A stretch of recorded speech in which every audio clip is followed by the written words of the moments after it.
So, welcome everyone to Culture and Belief 23, and a very special welcome to you fresh persons in our midst for whom this might be your first ever class at Harvard.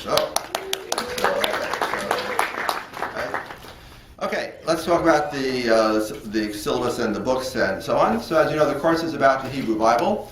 So the Bible I'd like you to use is this one, the Jewish Study Bible, which is available for purchase at the bookstore. However, as indicated on the syllabus, you don't have to purchase it if you don't want to. As a Harvard student, you have access to the online version of this, which I refer in the syllabus.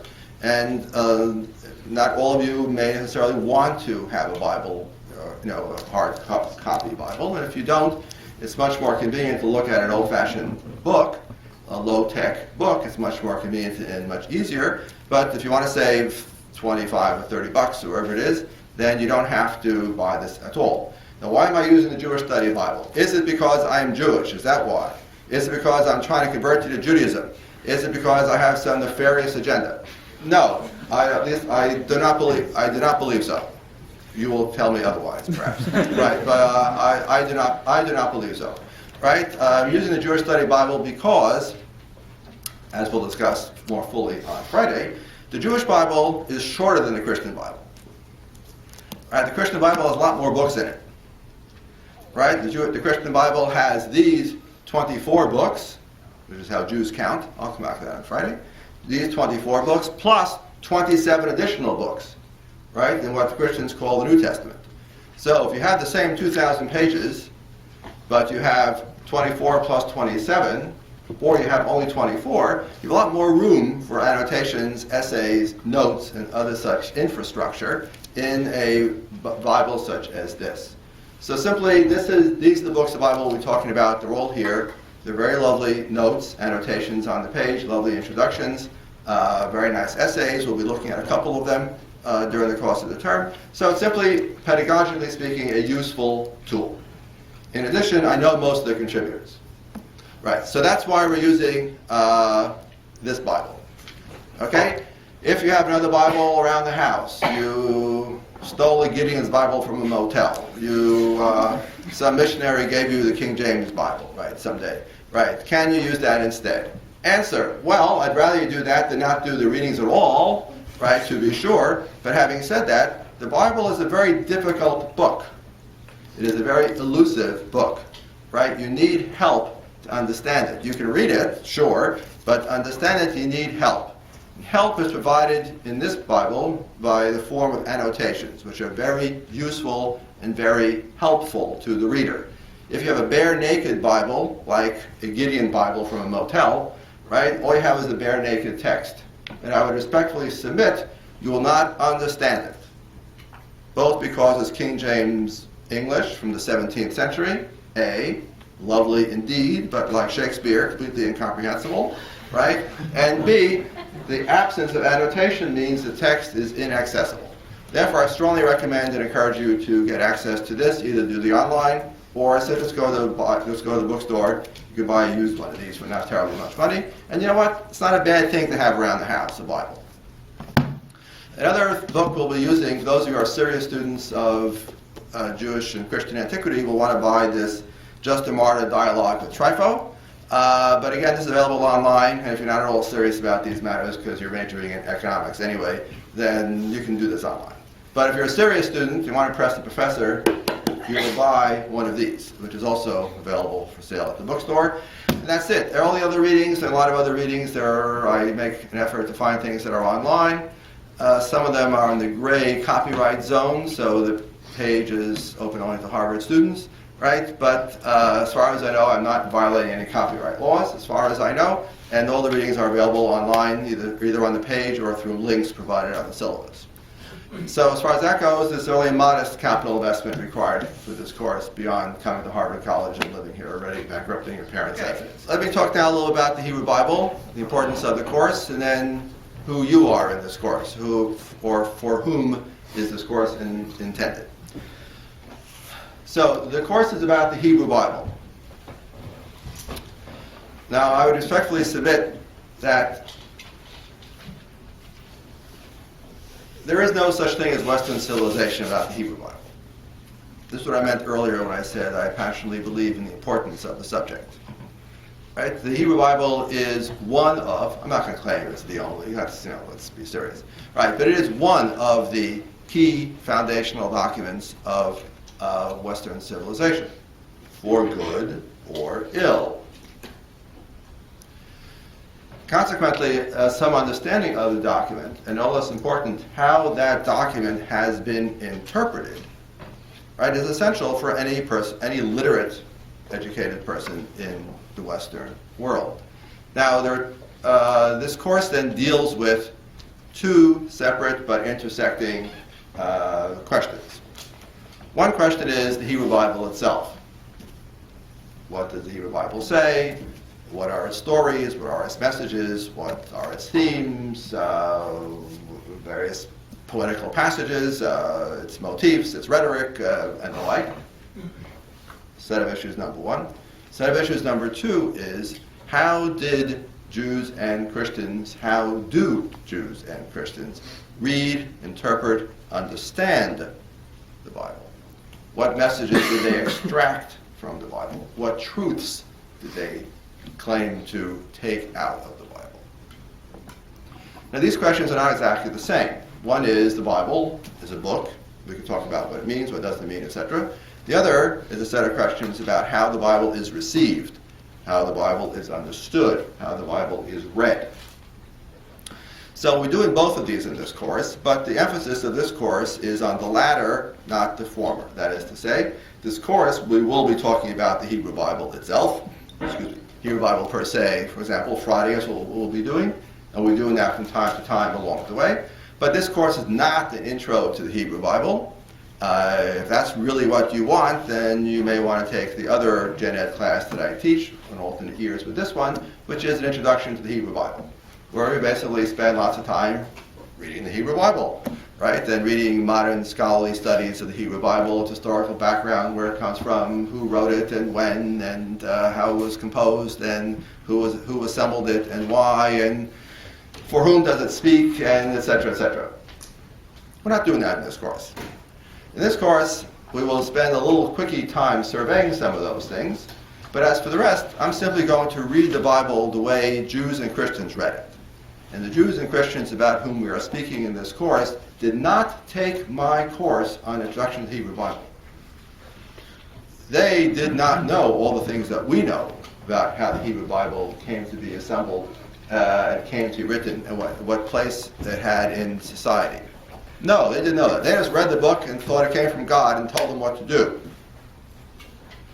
So that's what we're going to worry about in this course. We're going to try to read the Bible, excerpts therefrom, and try to understand how Jews and Christians interpreted the Bible. Because Jews and Christians interpreting the Bible means, fundamentally, Judaism and Christianity. There's another way of saying Western civilization. So, this course then is about biblical interpretation. It's about rival truth claims. Jews claim to find these truths, Christians claim to find these truths. Except these truths don't agree. They both claim to go back to the same foundational document, the Hebrew Bible, but they wind up in different places. That's the phenomenon that this course is focusing on. Jews and Christians each read the Bible, each claim to find within the Bible the source of their truth claims, but those truth claims vary. They disagree. They contradict. And yet they're both based on the same book. Now, those who are logicians should say, well, something is wrong here. Because if A is right, then B can't be right. And if B is right, then A can't be right. Yes, for us in our politically correct culture, this is a problem. Because we want everybody to be right. But for them, for pre-modern Jews and pre-modern Christians, they were very happy to say, yes, I, Christian, I read the Bible correctly, and you Jews have it all wrong. You Jews don't know what you're doing. You think you understand the Bible, but you don't. And I'll explain to you why you Jews are misreading your own scriptures.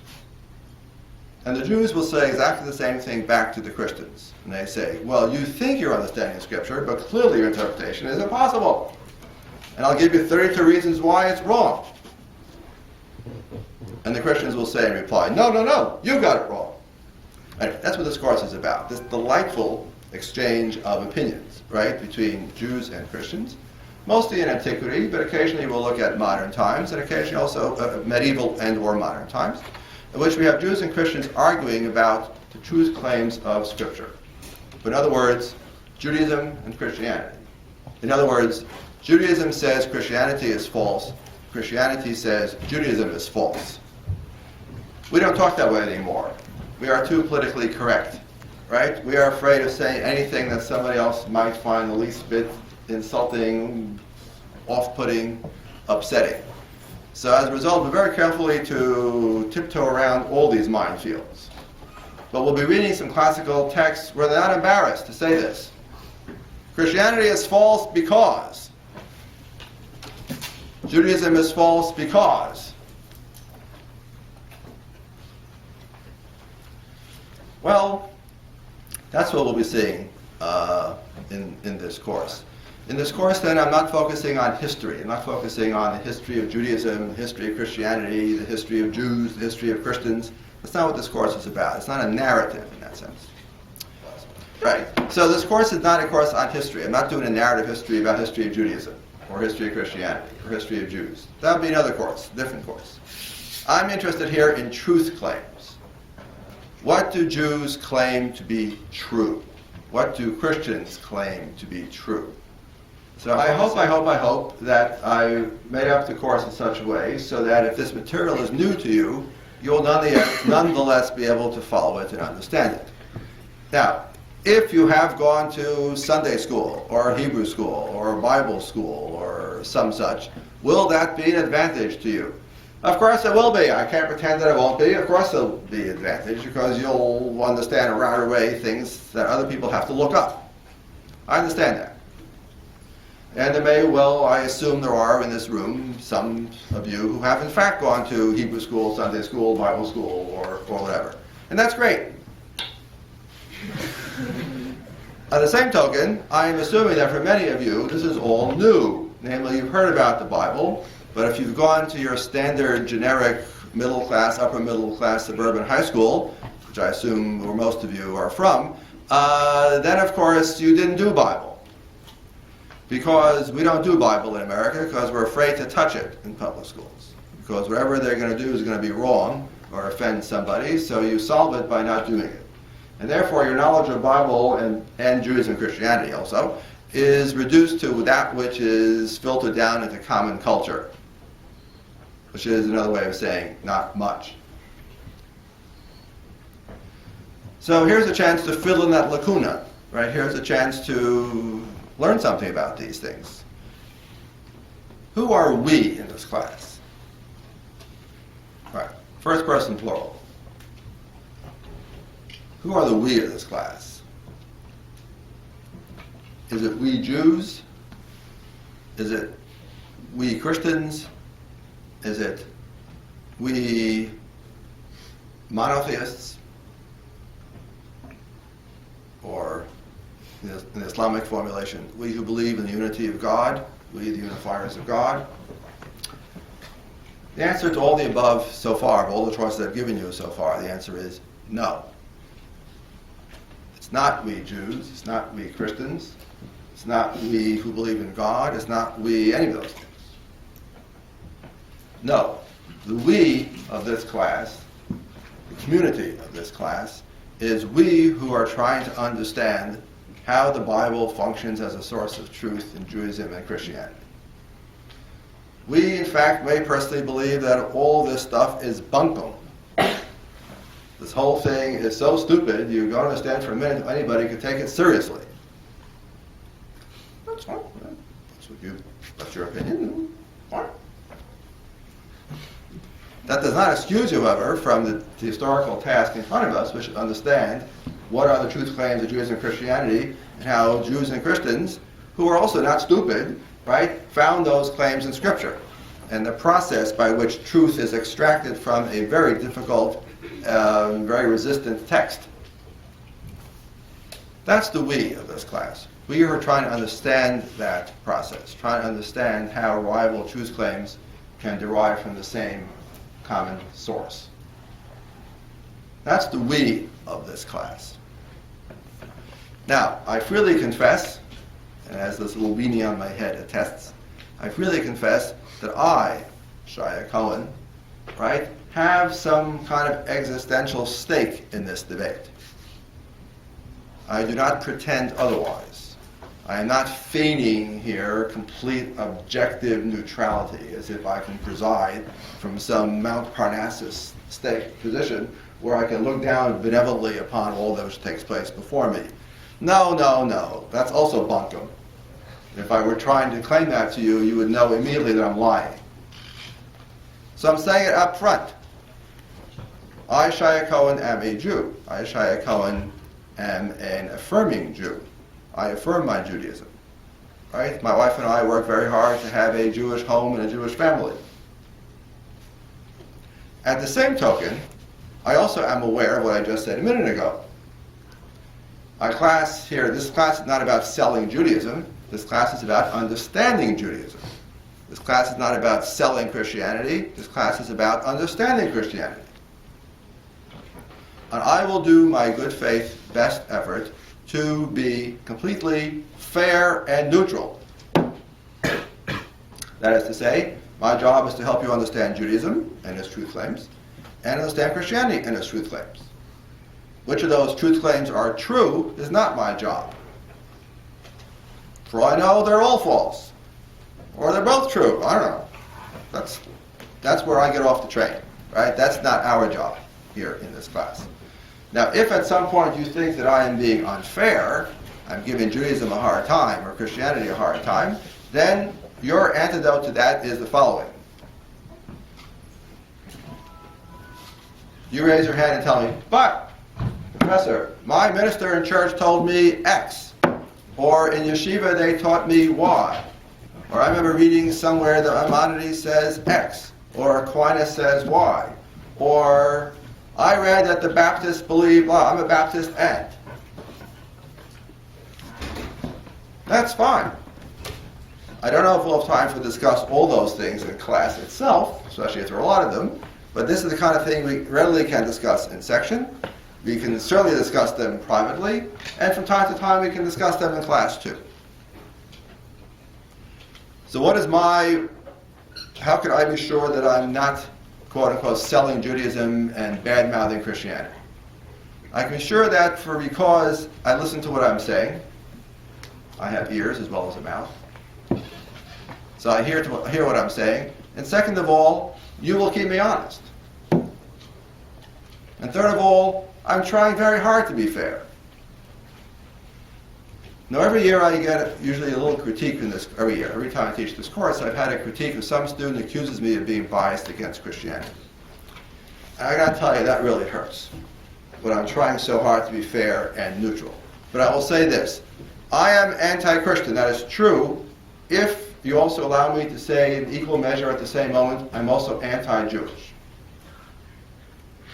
Meaning, what I'm wedded to in this course is a proper historical understanding of the phenomena of Judaism and Christianity alike. And if you believe that Moses came down from Mount Sinai and delivered Judaism whole and complete to his followers, and that Judaism has endured from that day to this, perfect and unblemished, if you believe that, I am happy for you. But that's not the position I'm taking in this course, because that position in this course is a theological one, not a historical one. Similarly, if you believe that Jesus Christ came into the world, I assume you would believe also from a virgin mother, right, who brought forth into the world Christianity whole and complete, and that Christianity has endured from that day to this, whole, perfect, and unblemished. If you believe that, then once again, I am happy for you. I'm happy for you in your faith. But you will forgive me if that's not my perspective in this course, because once again, that is not a historical claim, that's a theological claim.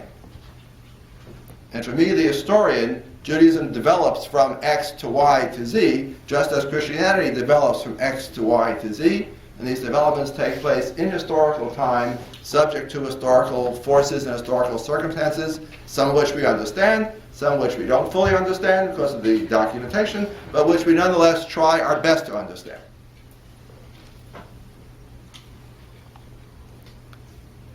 That is what we'll be doing in this course. And if then you object, well, Professor, why are you wearing a little beanie on your head then? Answer, because where I was brought up, I'll give you my brief autobiography in a minute. The reason I was brought up, when we study sacred texts, we cover our heads. And I still have that atavistic impulse, which I cannot fully shed. So when I study sacred texts, Bible, for example, I cover my head. When I study rabbinic texts and so on, I cover my head. It's a more complicated answer too, but that's the short answer. That's why.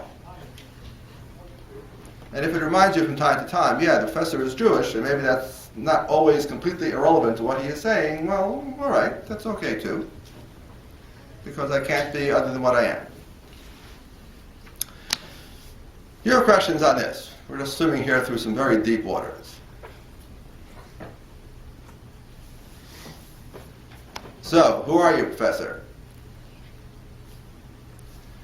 So I'll tell you very briefly. I am Shia Cohen, Jew. Right?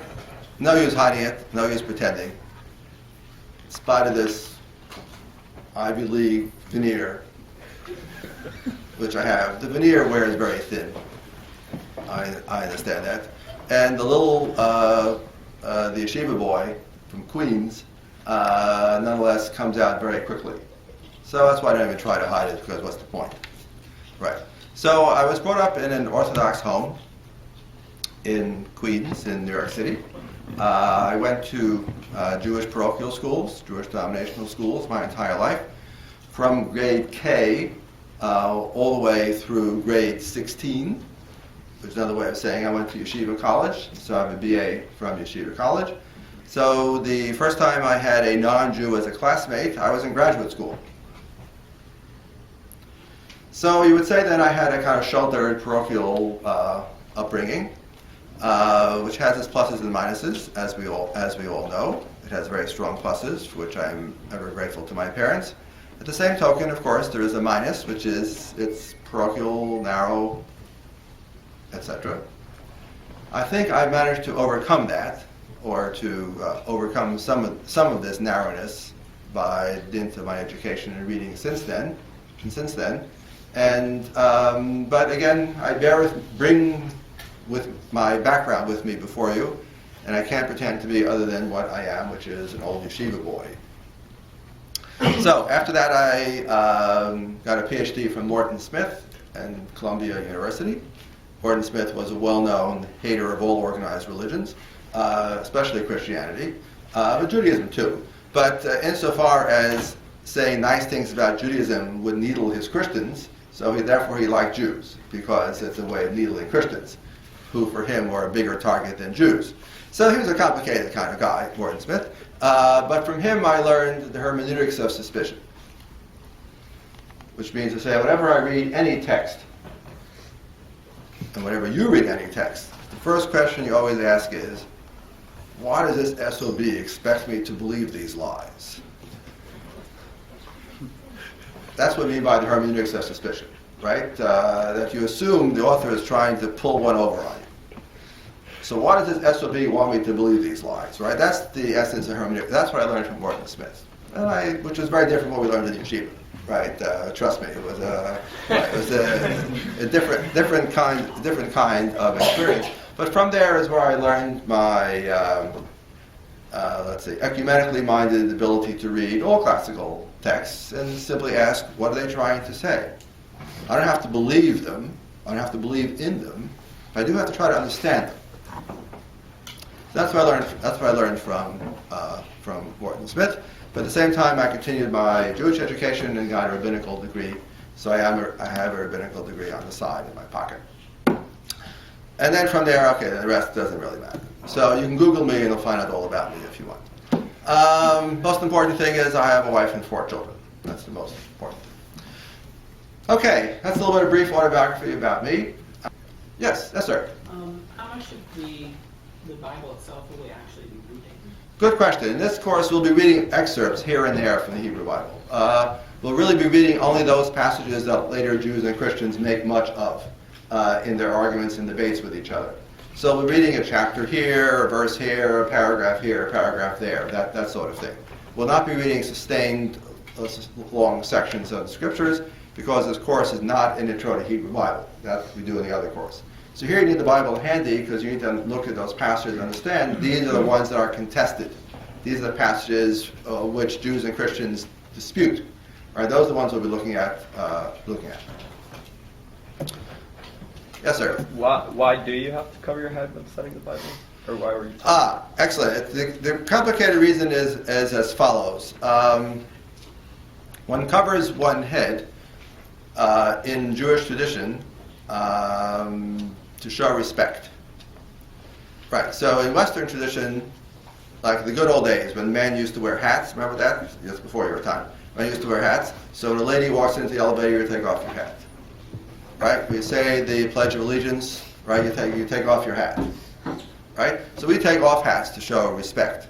You go into a church, they ask you to take off your hat. Right? Whereas in the Jewish tradition, it's the opposite. Right? Which is typically also the Near East, right? You cover your head. Right? Covering your head is a sign of modesty and respect.